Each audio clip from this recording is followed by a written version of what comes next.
এই মুহূর্তে আপনাদের সামনে কথা বলতে এসে প্রশাসনিক কু ও ফেব্রুয়ারি নির্বাচন, পর্দার আড়ালে কি ঘটছে।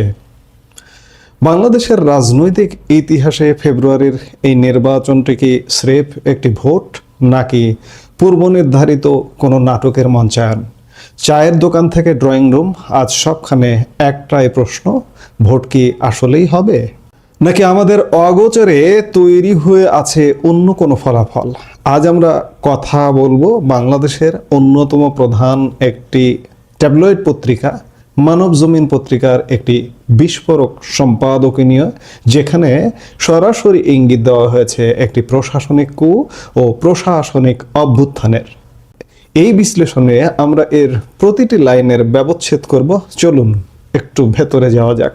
সম্পাদকীয়টির শুরুতেই বলা হয়েছে, ঘরে বাইরে একই আলোচনা, ভোটের ফলাফল কি হতে পারে, কে জিতবে কে হারবে, এ নিয়ে তো চায়ের কাপে ঝড় তুলছেন অনেকেই। এই বাক্যটি আমাদের সমাজের বর্তমান অস্থিরতাকে ফুটিয়ে তোলে। দীর্ঘ সময় পর মানুষ একটি প্রতিদ্বন্দ্বিতাপূর্ণ নির্বাচনের কথা কানে শুনছে, কিন্তু বাস্তবতা এর সঙ্গে আমিও যদি যুক্ত করে বলি যে বাস্তবতা ভিন্ন। কারণ দেশের একটি প্রধান বৃহৎ রাজনৈতিক দল আওয়ামী লীগকে বাদ দিয়ে বাহিরে রেখে নির্বাচন হচ্ছে। কাজেই প্রতিদ্বন্দ্বিতামূলক নির্বাচন, আবার সরকারের পক্ষ থেকে কেউ কেউ বলছেন যে এটি অংশগ্রহণমূলক অন্তর্ভুক্তিমূলক নির্বাচন হচ্ছে। কোন অর্থে অন্তর্ভুক্তিমূলক? আওয়ামী লীগের নির্বাচনে প্রার্থী হবার সুযোগ নেই, তারা বলছেন আওয়ামী লীগের ভোট দেবার সুযোগ আছে। তাহলে কি এটি অন্তর্ভুক্তিমূলক নির্বাচন আসলেই হলো? এখন প্রশ্ন হলো, এই প্রতিদ্বন্দ্বিতা আসলে কিসের? সম্পাদকীয়তে বলা হয়েছে, দীর্ঘদিন পর একটি প্রতিদ্বন্দ্বিতাপূর্ণ নির্বাচন হতে যাচ্ছে, আয়োজন চূড়ান্ত, আর এই আয়োজন নিয়ে যত আলোচনা। দেখুন, রাষ্ট্রের হাজার হাজার কোটি টাকা খরচ করে আয়োজনের কিন্তু কোনো কমতি নেই, কিন্তু মানুষের মনে যে বড় প্রশ্নটি ঘুরপাক খাচ্ছে তা হলো, ভোট কি নিরপেক্ষ হবে?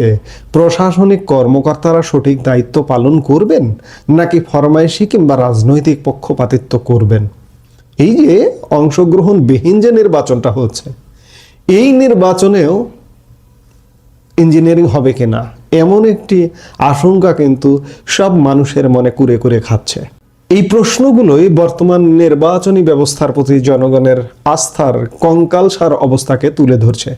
মানুষকে আসলেই তাদের পছন্দের প্রার্থীকে ভোট দিতে পারবে, নাকি প্রশাসনের ছক অনুযায়ী ফলাফল নির্ধারিত হবে? এবার আসা যাক সবচেয়ে আলোচিত এবং ভয়ঙ্কর শব্দটিতে। সম্ভাব্য একটি প্রশাসনিক কু আলোচনায় জায়গা করে নিয়েছে। সম্পাদকীয়তে বিশ্লেষকদের বরাতে বলা হয়েছে, আলামত দেখে যথেষ্ট সংশয় ও সন্দেহ দানা বাঁধছে। তাদের কথা, যেভাবে প্রশাসন সাজানো হয়েছে তা 2008-এর ইলেকশনের পরিস্থিতিকে স্মরণ করিয়ে দেয়। কেন 2008-এর কথা বারবার আসছে? সম্পাদকীয়তে স্পষ্ট করা হয়েছে, ভোট শেষ হওয়ার আগেই ফলাফল চাউর হয়ে গিয়েছিল। অর্থাৎ মাঠের ভোটের চেয়ে টেবিলের ভোটের হিসাব যখন মিলে যায়, তখনই তাকে আমরা প্রশাসনিক কারসাজি বলি।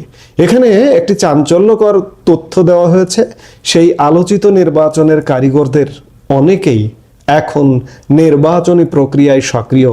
সরকারের গুরুত্বপূর্ণ পদেও রয়েছেন তারা। অর্থাৎ 2008-এ যে নির্বাচনটি হয়েছিল, সেই কুশীলবরা এখনো সক্রিয়। মানব জমিনের সম্পাদকীয় তাই বলছে।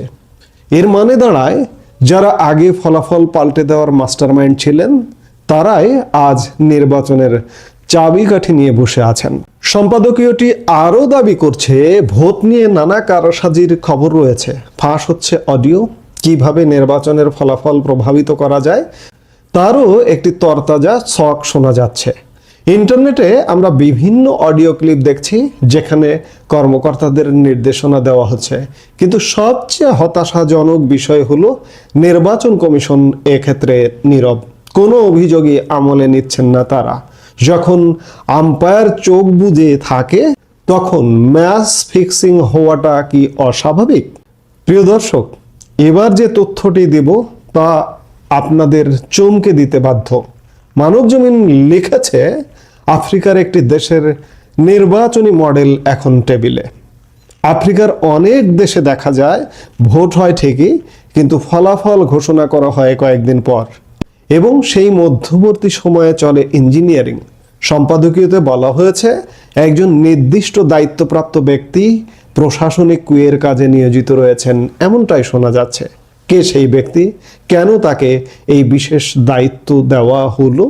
আপনারা ইতিমধ্যেই জানেন, শুনেছেন যে নির্বাচনের ফলাফল দিতে কয়েকদিন লেগে যেতে পারে, এবং ভোট কত পার্সেন্ট পড়বে সেটিও আপনারা শুনেছেন পররাষ্ট্র উপদেষ্টা তৌহিদ হোসেনের কণ্ঠে 55%, এবং গতকালকে শুনলেন একজন নির্বাচন কমিশনারের কণ্ঠেও 55%। এবং ডক্টর ইউনূসের প্রেস সচিবও দুদিন আগে বলেছেন যে 12 ফেব্রুয়ারি ইলেকশন হবে, ফেব্রুয়ারির 17-18 তারিখ নাগাদ সরকার ক্ষমতা হস্তান্তর করবে। কোন সরকার কাকে ক্ষমতা হস্তান্তর করবে? অর্থাৎ ইঞ্জিনিয়ারিং এর মাধ্যমে যে সরকারটি গঠিত হবে সেই সরকারের কাছে এই ইঞ্জিনিয়ারিং করবার জন্যই কি 5-7 দিন সময় নেওয়া? অবস্থা সেদিকেই মনে হচ্ছে। ফলাফল পাল্টে দেওয়ার ভুরি ভুরি নজির রয়েছে বাংলাদেশে। এবার কি সেই পথেই যাচ্ছে? এই প্রশ্নটি আজ প্রতিটি সচেতন নাগরিকের। সম্পাদকীয়তে লেখক সাধারণ মানুষের মনের হাহাকার তুলে ধরেছেন এভাবে। এজন্যই কি শত শত মানুষ প্রাণ দিল? দীর্ঘদিন এদেশের মানুষ ভোটাধিকার থেকে বঞ্চিত। জুলাই আগস্টের যে রক্তক্ষয়ী বিপ্লব আমরা দেখলাম, মানব জমিন বিপ্লব বলছে, এটা কি বিপ্লব নাকি ষড়যন্ত্রের রক্ত দিয়েছে? সে ব্যাপারে আমি বাংলাদেশের একজন নাগরিক হিসেবে আমার প্রশ্ন রয়েছে। তার অন্যতম প্রধান দাবি ছিল, সেই রক্তপাতের, সেই তথাকথিত বিপ্লবের প্রধান দাবি ছিল ভোটাধিকার। কিন্তু সম্পাদকীয় বলছে অতীতের মতো আবারও সেই পুরনো খেলা শুরু হওয়ার আভাস পাওয়া যাচ্ছে। একসময় গায়েবী ভোটে বক্স বোঝাই হতো, এরপর তা হলো দিনে রাতে, অনেকটা প্রকাশ্যে।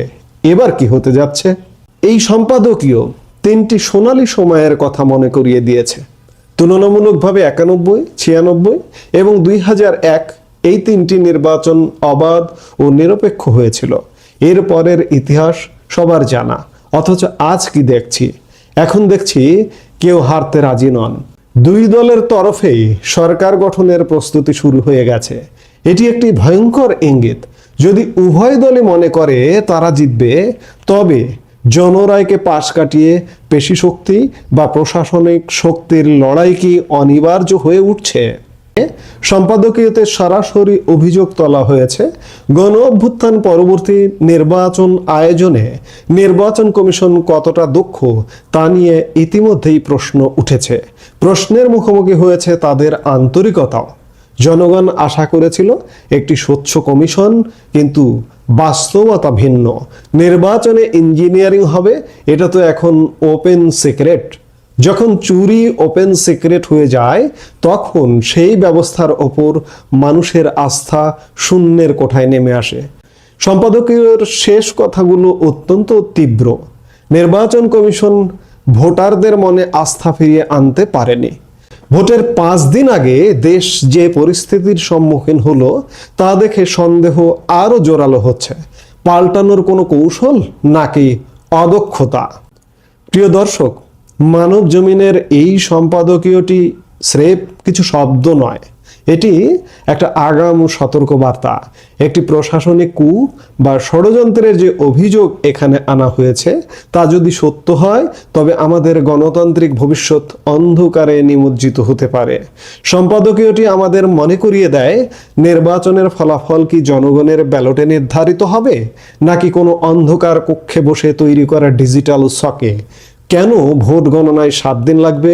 কেন কমিশনের অভিযোগের পাহাড় জমছে?